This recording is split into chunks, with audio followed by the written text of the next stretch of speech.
You are listening to Radio Maria Canada, a Catholic voice wherever you are. We now present the program Via Rua, hosted by Anna Rivera.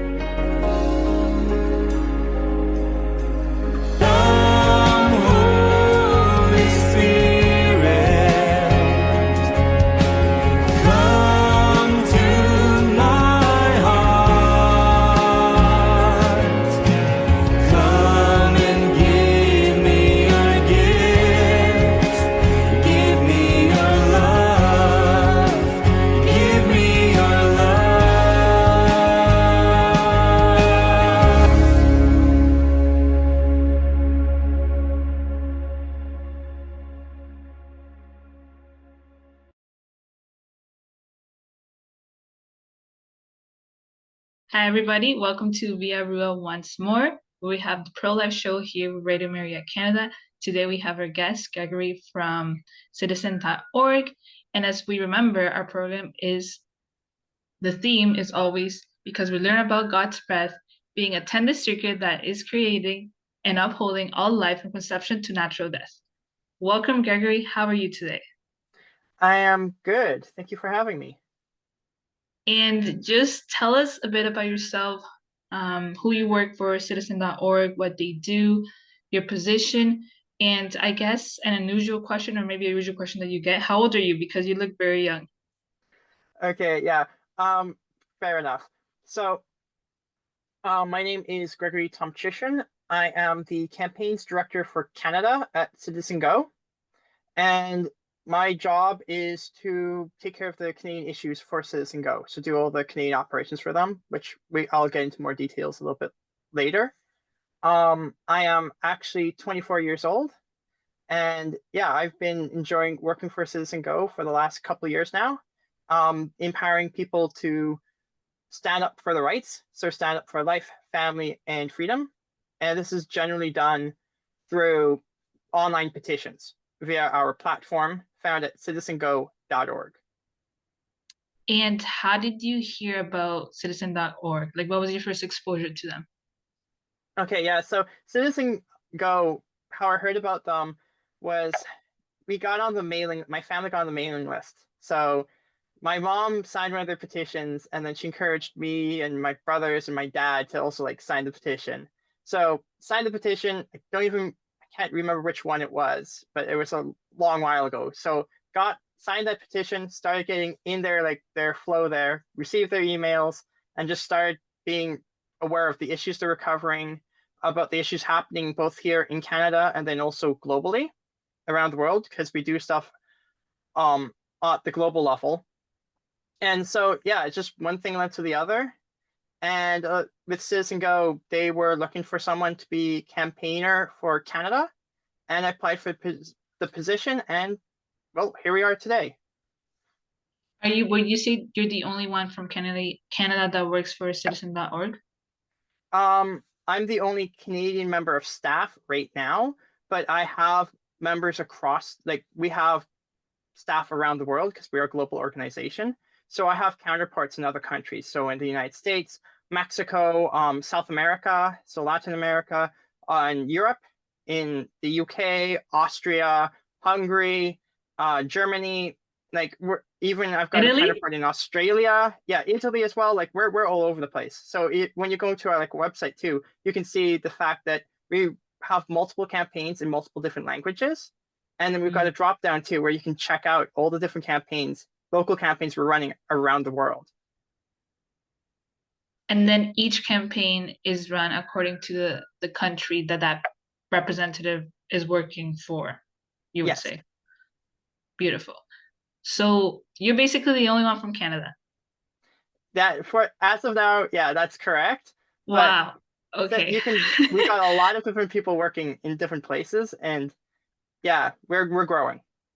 I guess I am a bit of a shock because I usually have had signed different petitions that Citizen.org has sent me through my email, because I guess I'm subscribed to you guys, or to you, I should say, through my email. But I always thought it was a group of people from Canada sending out the emails, sending out the campaigns, putting out the petitions. So it's basically a one-man's job. Well, I wouldn't say it's exactly one man's job because I'm not by myself. So Yeah. we have a bunch of great people that do all sorts of different things for campaigns to help me get the petitions done. So it's not just me doing everything, but my primary job as the campaigns director for Canada is to find the issues that are affecting Canadians and our country and writing about what those issues are and writing the petitions and again people to sign and share the petitions so we can create action and the change we want to see in the world. And that would be the change we're looking for in promoting the values of life, family, and freedom. And then out of those three, family, life, and freedom, which do you think you personally take heart with? Or would you say that all of them you definitely identify with? Like, what is your passion and what drives you to persevere, I guess, through working for Citizen.org and being the representative in Canada? Okay, yeah. Of all the issues, well, I'm very passionate about all of them because when you actually look at it, I see how all the issues are actually interconnected to a point. And I just wrote a email on this as well, where I discussed the fact that with life, I think is the most important thing because if we can respect the right to life, everything else kind of falls into place.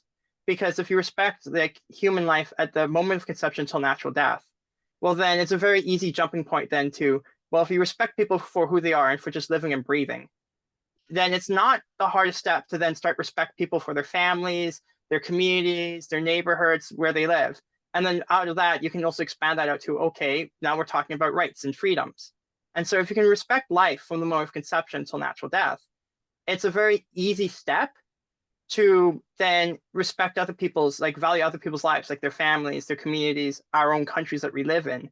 And naturally, well, if you have love for your country, your family, your neighbors, you'll also then be fiercely wanting to defend your rights and freedoms for your country as well. So it kind of is like an all-in-one sort of thing, because when we've seen in our society right now where we have a lack of respect for life and kind of just disregard life or take it even for granted. And this is where we see like abortion has come in, euthanasia has come in. We've seen where the stuff we're seeing in the schools, the education system right now being slammed by radical sex education and even people's individual freedoms. Because if you can't respect people for just who they are and the fact that they're a living, breathing person made in the image and likeness of God, well, it's then also then very easy to then disrespect people's families, their communities, their country, their freedoms, because you won't care about that. What would you say, or how did you say we got to this point where we don't have respect? And I guess maybe also tell us what you mean by respect, because let's say what I'm thinking about right now, it's let's say somebody that, and maybe might be off topic, but maybe we'll bring it back to the topic of life. But let's say somebody that has same-sex attraction, or somebody that is taking different hormones to change their gender.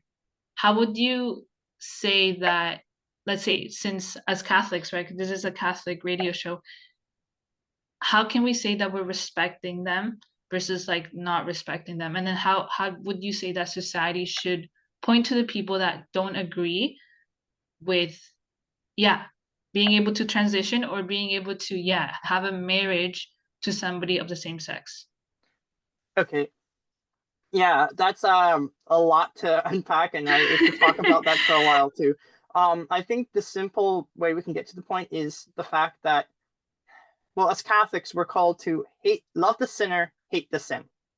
And also, here's the thing: if you don't respect like other people's lives, well, then it's not hard to see where people don't really have a lot of respect for themselves either, because it's like the golden rule: like treat others the way you want to be treated. And that also comes from the fact that, well, if you don't care about your body or care about the fact that you made an image like this of God or don't know that, well, then all these like, well, I feel that I should be a woman today or something like that. Or my pronouns are they, them, or whatever other made up pronoun you want to have. Well, if you don't believe that you're a child of God and you're not made in the image likeness of God, and you're unique and you're valuable for who you are as a human being, the way you were born, well, it's then pretty easy then to say, well, I'll just do whatever is I feel like it, make me happy, or what I think would make me happy. And I think that's where, as Catholics, we're taught as well with well, that's how sin and temptation works. Because you fall into sin and temptation, or the temptation is like, well, I know I shouldn't be doing it. And that's where we need strength and the courage. We need God's saving grace, is to say no to the temptation. Because we're seeing a lot of things in the world that are very sinful. And most people are doing off what they think is feeling good. And it's one thing to do something that feels good, but it's another thing to do actually what's right. So a perfect example could be like, well, would be, let's say, if you're like drinking, there's nothing wrong with drinking, and the church does not condemn drinking, but you get into the excess or the sin of, let's say, gluttony, if you drink too much and then you become drunk. And if the point of drinking way too much and forever being drunk, well, then you've got a disorder there. And I think it's the same thing with the, if we want to talk about the sexual attraction stuff. And yes, there are some issues where I know people do struggle with sexual attraction and things. And here's the thing, like, God made us to be fruitful and to multiply. But his plan naturally for a family was one man, one woman, because that results in the creation of new life, human life, which is a fundamental good. And that's what God has designed for human beings. But since we live in a fallen world or fallen society, where sin, because of original sin, our disorders can get messed up, and we will just maybe go for what's pleasurable, what seems to be what the world wants to be, like trying to fit in, when instead of saying, well, am I actually being true to myself? Am I actually being like what God wants me to be, or how God has created me? And it's very tough to fight temptation, especially if you don't. It takes a lot of courage and perseverance to know what the sin is and to fight it and root it out. I think you brought up a good point from the beginning when you started to speak about knowing who we are, and knowing that if you are a child of God, he created you the way he created you for a reason. Or even we can say, in a very secular lens, we can say, especially for anyone that is hearing, because I don't know, maybe there's some parents out there or grandparents that have children, or even themselves, somebody today listening, that they're struggling to figure out why God made them the way they made them, and they don't feel appropriate to their body. They don't feel like they belong to their body. And I think from a secular sense, I would say that you should not put your identity based on your sexual urges or your sexual organs. And maybe now this is getting a bit too much, but I guess when we put all of our identity into that, then when that's taken away, and then it's like, who are you then? Who are you then? And then that's where I think a lot of people are trying to grasp, really, really trying to hold on to their sexuality as their main identity. And I think that's why it's so ramped in our society to not respect life, to not respect the foundation of a family. Because once we're saying, if two couples that are of the same sex can be in a relationship, and now we're seeing that they can even have kids together with IVF, with getting another mother to have their child. If now we're accepting this in society, so then where's the boundary after that, right? And then now we're making humans, we're producing humans, mass production of humans based on what we want, what we need, not even on what we need, what we want. And our desires shall be satisfied. And not learning that humility, right? Why did the devil fall? Because he did something that he wanted to do. He never wanted to do something that he needed to. Did he actually need to tempt Eve? It's like, no, it's what I want, what I wish, what my desire is, what gives me pleasure. So I think all of that is very relatable to life.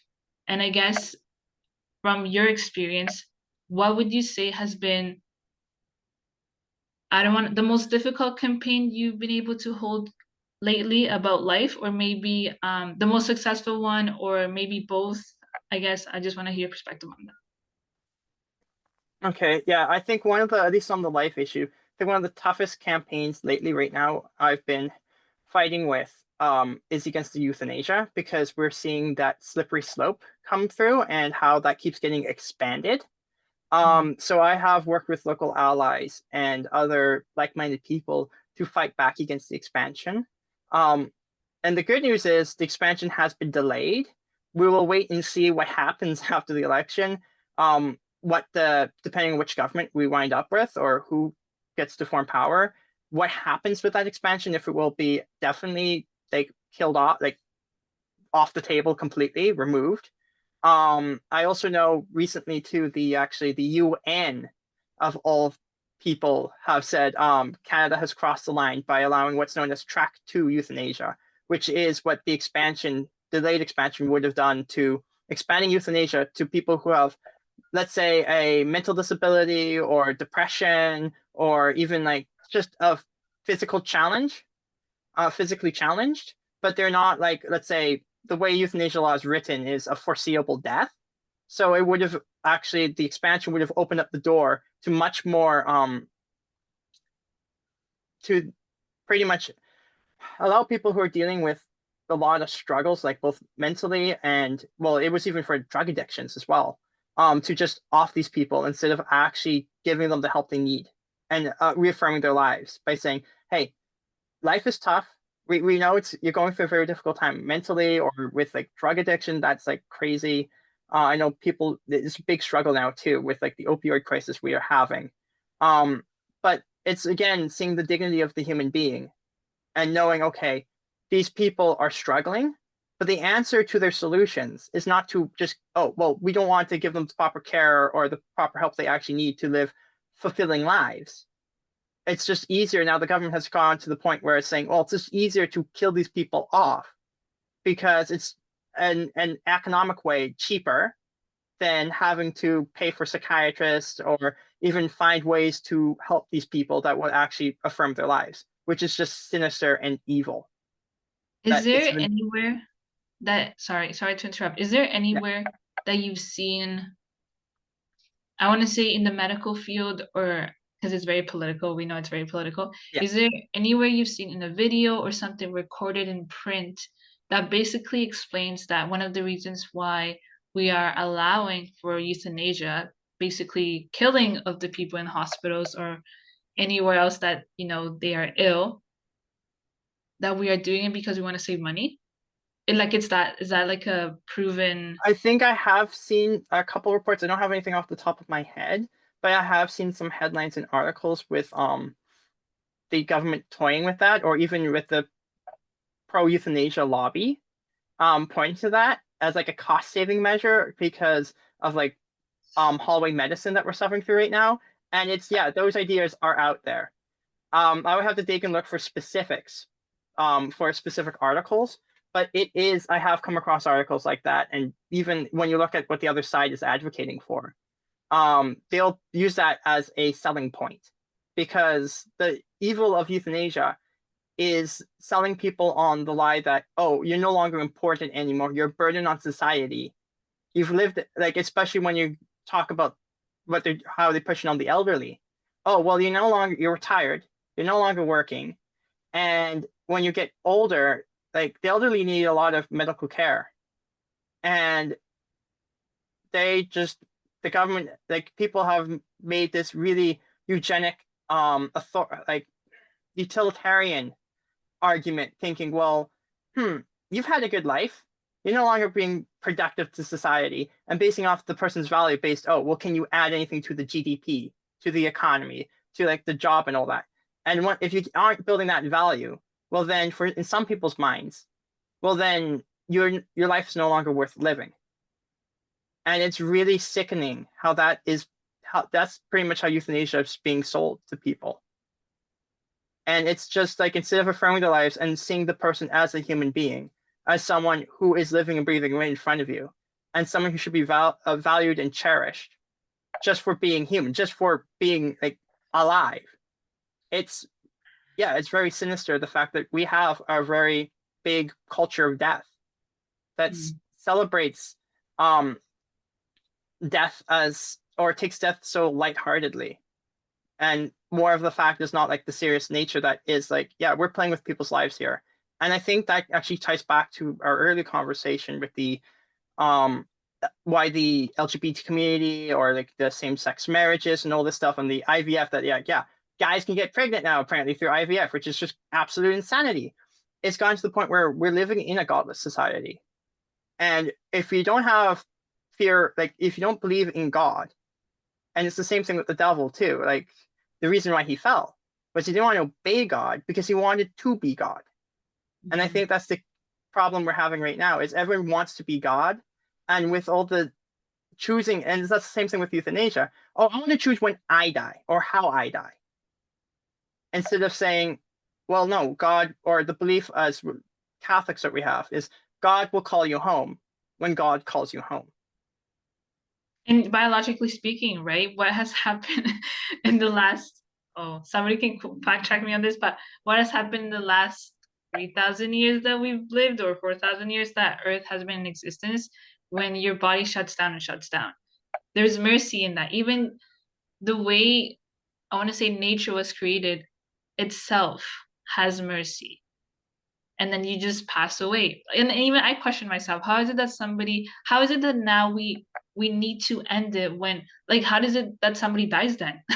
Like, it makes me really want to question, like, how much more do we want to grasp at? Because I think this is something that we're trying to grasp versus just letting go and letting things happen. And kind of like what you're saying, we're trying to control everything and to be so precise, even though with this precision or whatever, or however we want to fulfill our desires, we do not accept the responsibility or the consequences that as a society we are going to suffer from.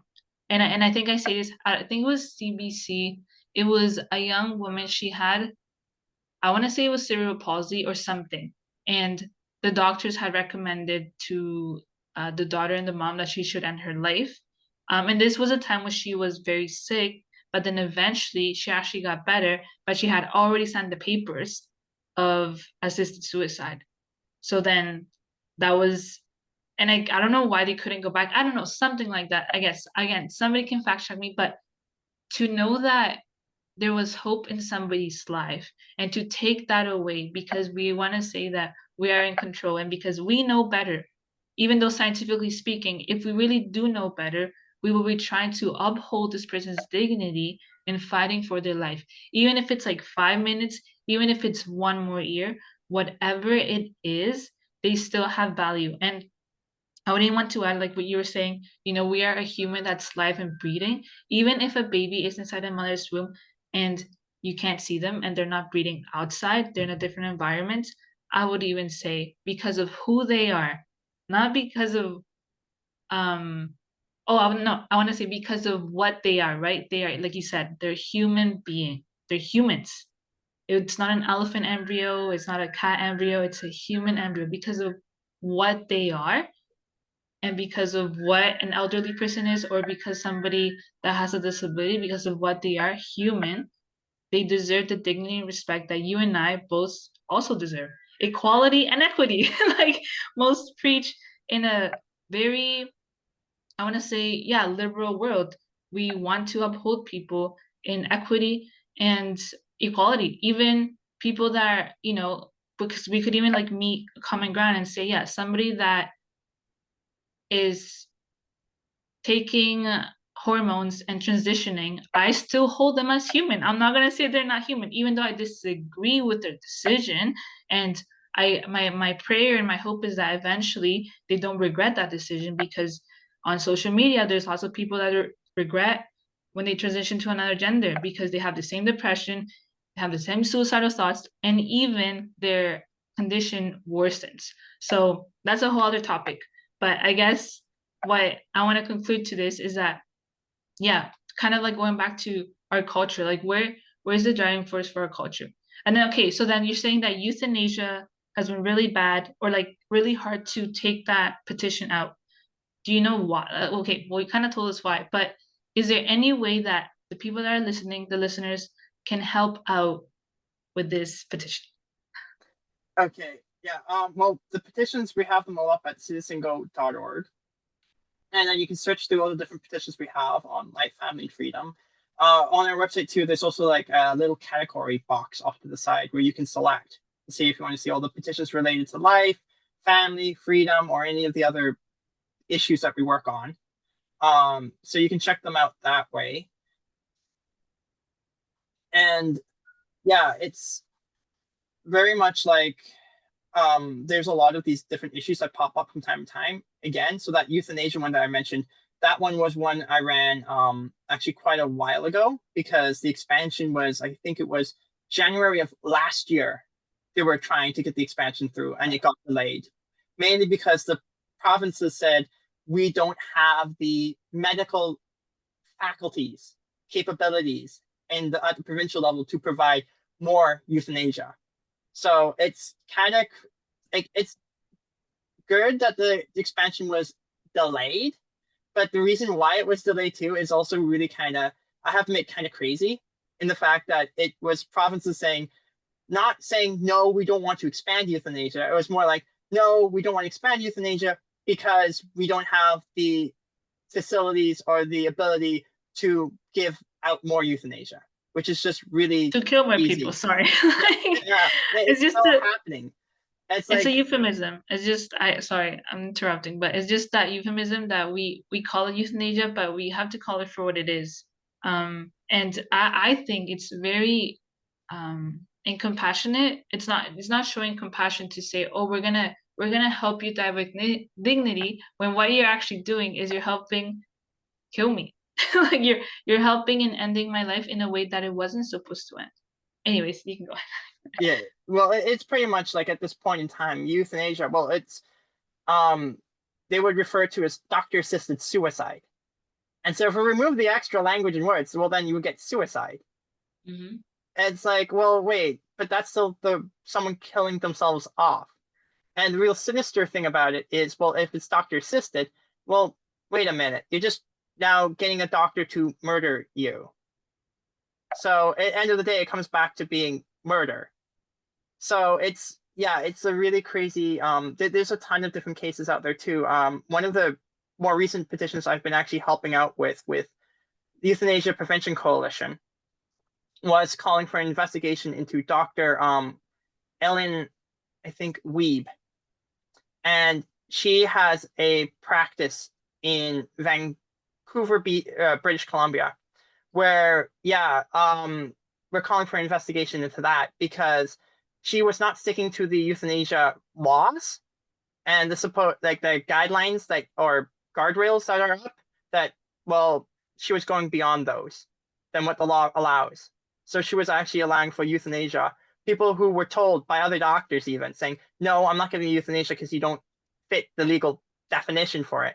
And just going ahead anyways, because these people were so desperate to die, which is really, really sad that we've gotten to this point where doctors will happily murder people, even when other doctors are saying, well, this is the law, I want to be compliant with the law, and might not even agree with the law, which is, it's really sad that doctors don't have conscience rights either to say, no, I'm not going to give euthanasia. I'm not going to give a referral to euthanasia as well to my patient because it's just very, yeah, they don't want to be killing their patients. And it goes against also the whole idea of the doctors, like, do no harm, the Hippocratic Oath.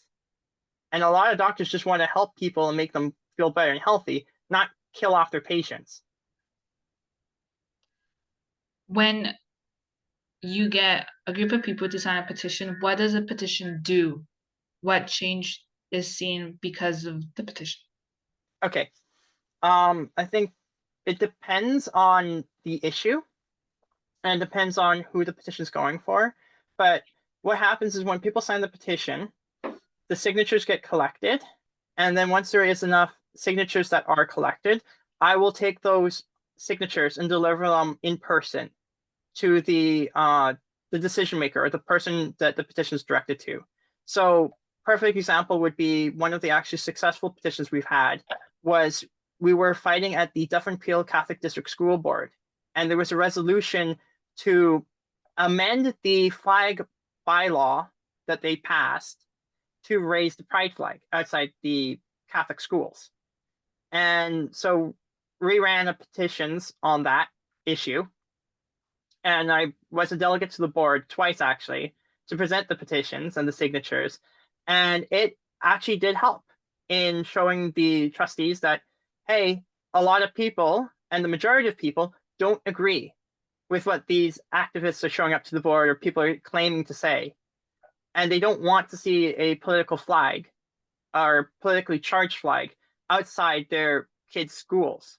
Keep it neutral, keep it only to like the Canadian flag and the government flags. And I know at least that the Dufferin Peel Catholic District School Board board approved flags that are related to the Catholic liturgical season. So if when they have like 3 flagpoles at those facilities, and I know they were discussing in the meeting too, they've only got like 2 properties that have like 3 flagpoles.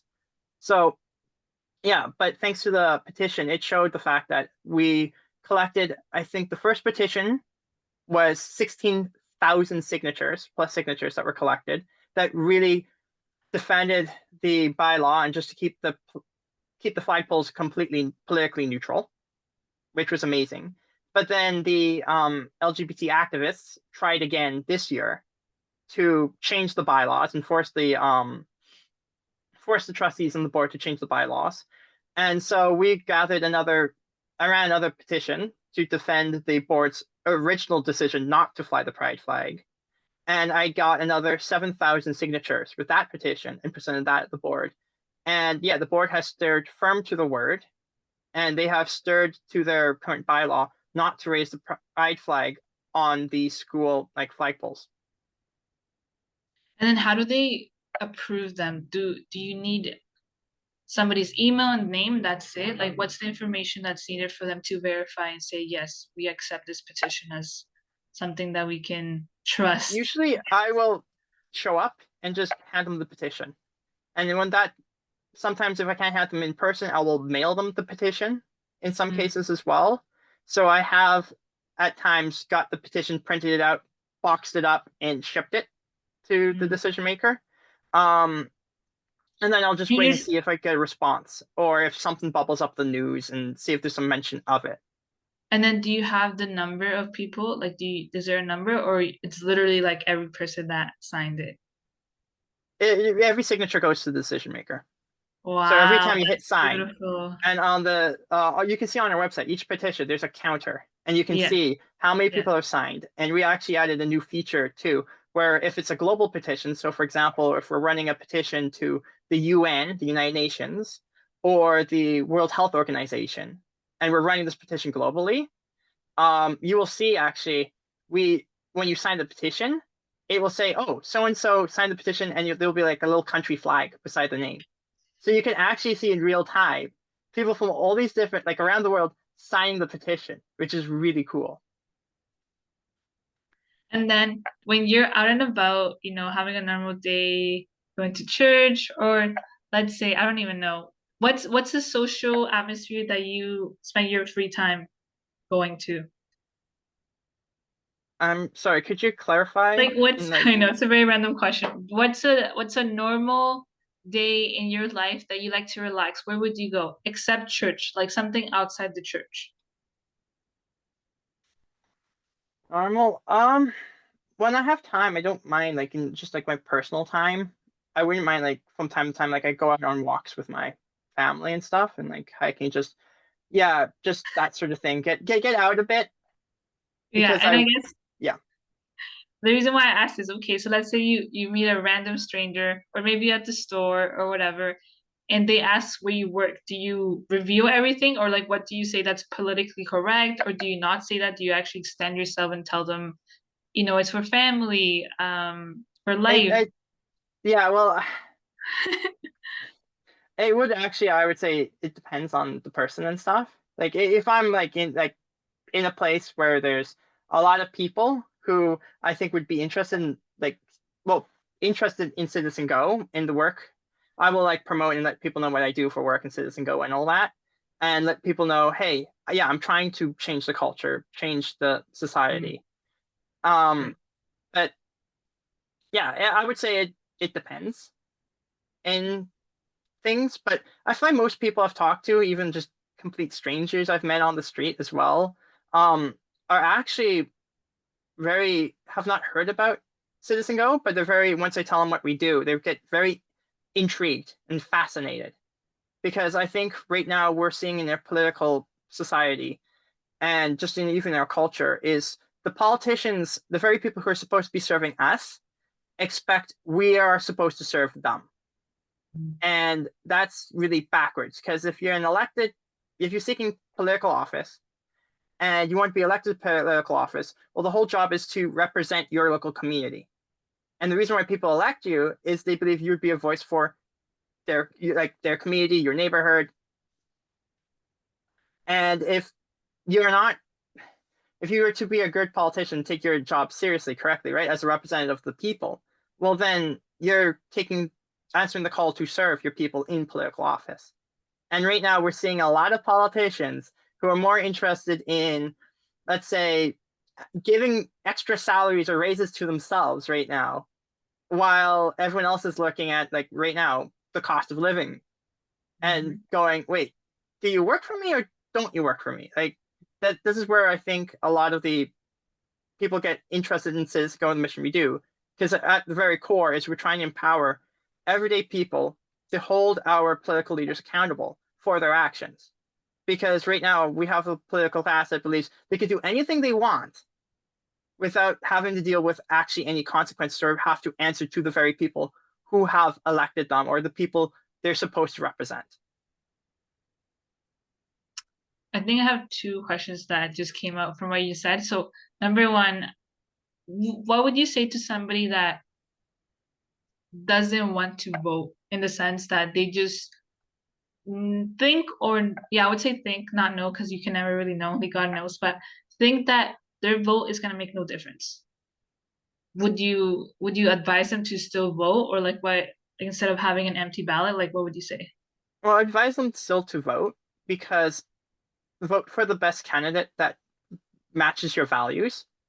So there is ways that you can figure out and determine where people, like politicians, people seeking office, would stand on your issues. So it's just a matter of just asking them, hey, where do you stand on like life? Where do you stand? Like, what's your views on abortion? What's your views on euthanasia? What's your views on family and the whole like sex ed in the schools? What are your views on like freedom and people's fundamental freedoms? That any issue that you're really concerned about, just ask them. Because if they're serious about serving you, well, politicians, well, they're either going to ask you directly, or they're going to beat around an answer that they want, like beat around the bush and not give a direct answer, or try to avoid the answer altogether. And just even by what their answer is, can tell you a lot, is if they're serious or share the same concerns and values as you, or if they try to avoid the question, well, then they don't have your values at heart. It tells you a lot that way. So there is a lot of work I know being done to find people who represent our values. And yeah, the best way I would say is just go and vote, because even if vote for the best candidate that represents your values. And here's the thing, if you vote, well, then you have actually participated in the political process and said, okay, if someone, let's say, who gets elected that does not share your values, well, you've gone and voted. So in good conscience, you can tell them, well, I am a voter in the writing in this neighborhood, in this local area. If you want my vote next time, well, you got to stand for these values. That's a beautiful answer, yeah. And I guess what you're referring to is you would want to find a space, or maybe email them, call them, find their contact information, so you can just kind of let your voice be known. Is that what you're referring to? Yeah, well, I do some election. I'm actually working on some election stuff right now, as it is. To the CitizenGO members and stuff. So I am working on that to help people figure out where their candidates stand. And I know there's a lot of others in the pro-life movement and even the pro-family movement that are trying to figure out where these people are people seeking public office and want to be elected. And right now, like members of parliament want to go to Ottawa and sit in the House of Commons and represent you, where they stand on the issue of life and family and freedom. So yeah, there's a lot of different ways that people, like, including myself, that's also part of my job as well, is to see help people figure out, okay, who are the people that share our values.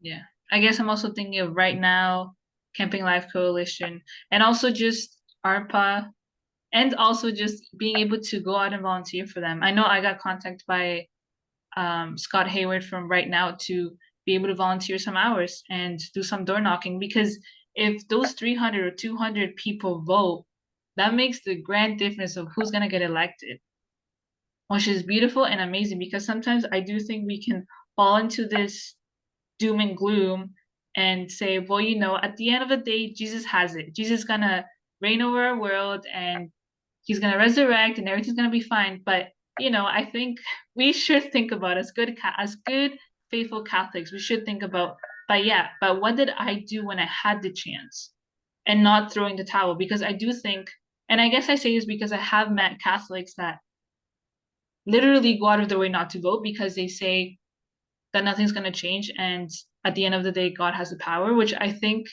is a very wounded heart, obviously, because they haven't seen the change. So they just make that result not come to fruition because of the rule, I want to say.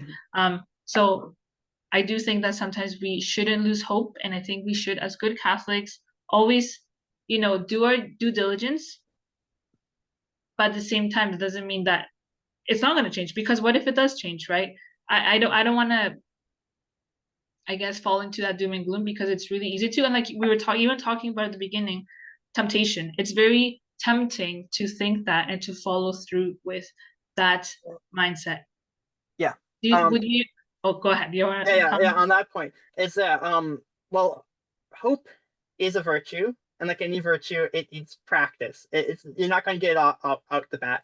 And it's also important not to fall into despair. And I think right now it's very important to cling to God and cling to Christ, because we're living in very turbulent times.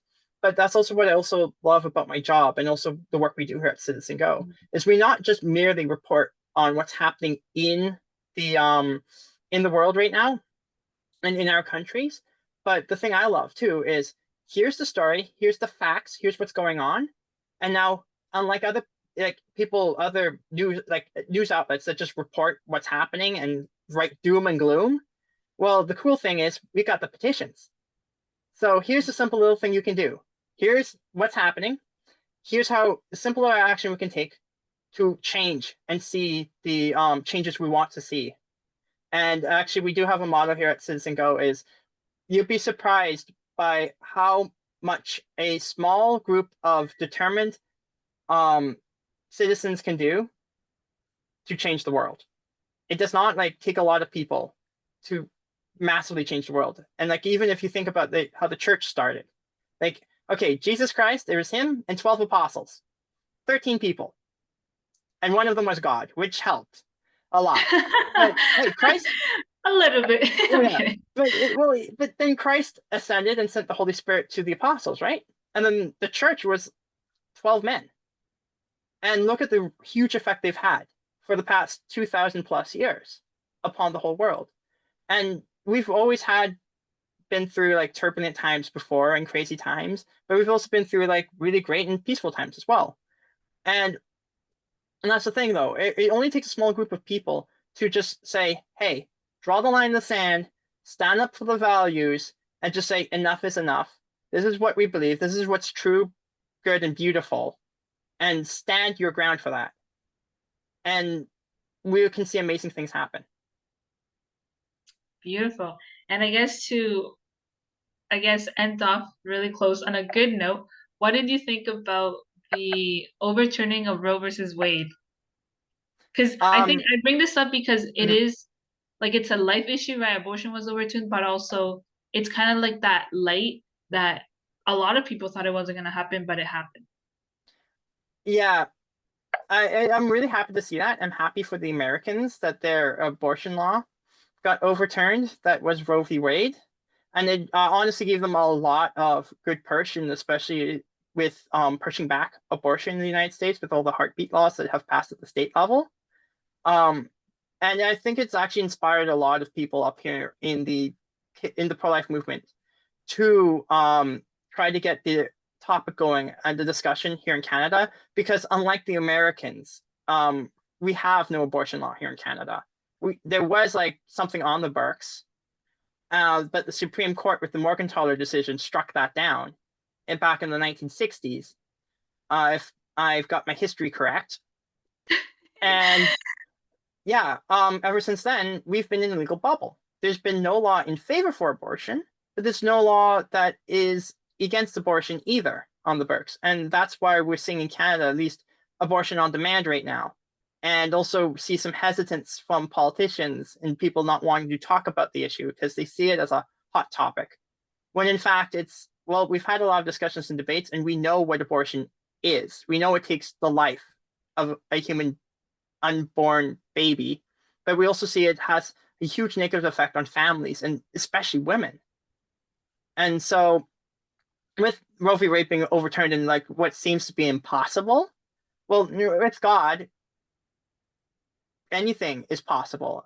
And even if it took only a couple of people, like even with Roe v. Wade, a couple of really hard determined people in the pro-life movement down in the States to eventually get that overturned.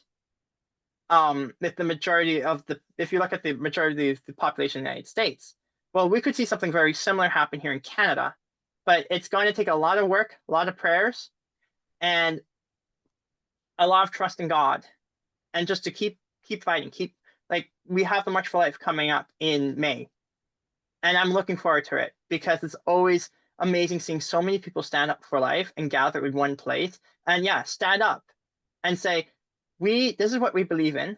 We believe all life is valuable, and we're going to protect it. And it's amazing up on the Hill. It's like you've got people from all ages, all backgrounds, families, kids running around. It's actually it does not feel like much of like a protest. More so, it feels like actually more of a celebration of life. And the fact that we're here saying, hey, this is what's beautiful. This is what we want to protect. This is what we need to cherish. And if we cherish life, we can see big changes occurring here in Canada and even in the country, taking a turn for the better. But I think that will only be achieved once we actually stand up and say, enough's enough. We value the right to life.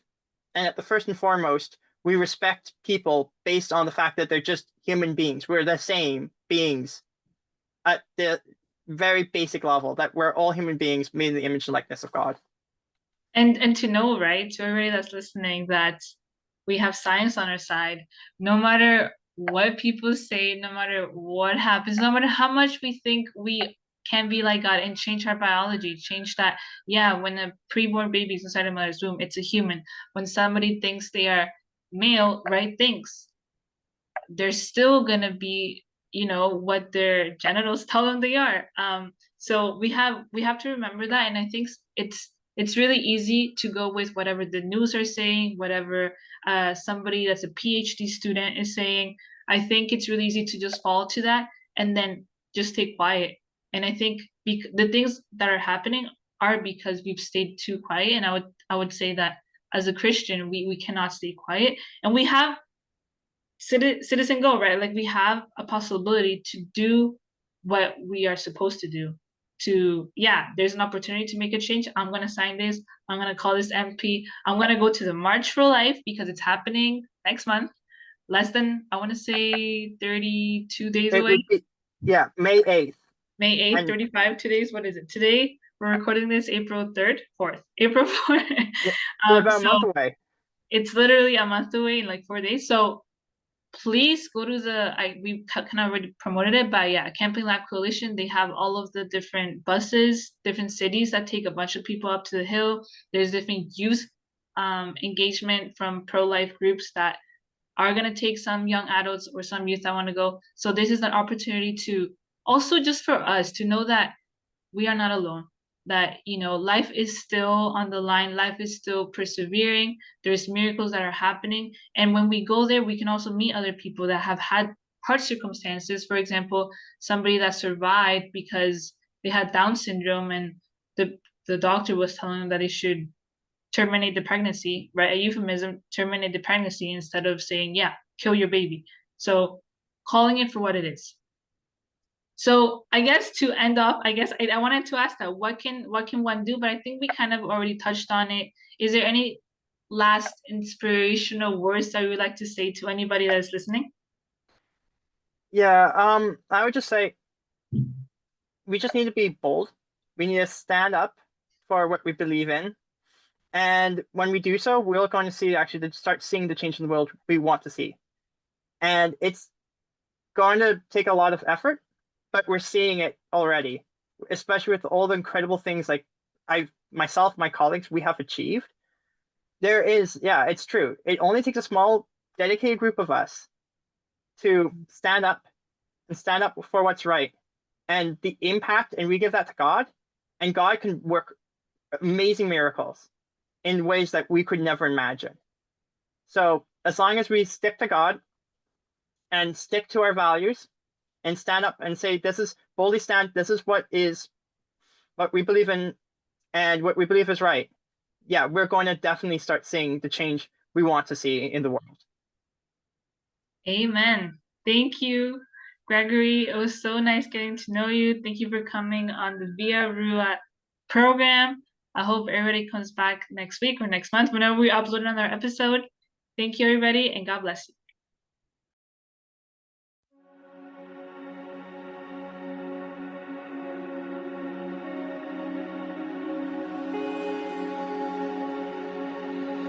You have been listening to the program Via Rua, hosted by Anna Rivera here on Radio Maria Canada, a Catholic voice wherever you are.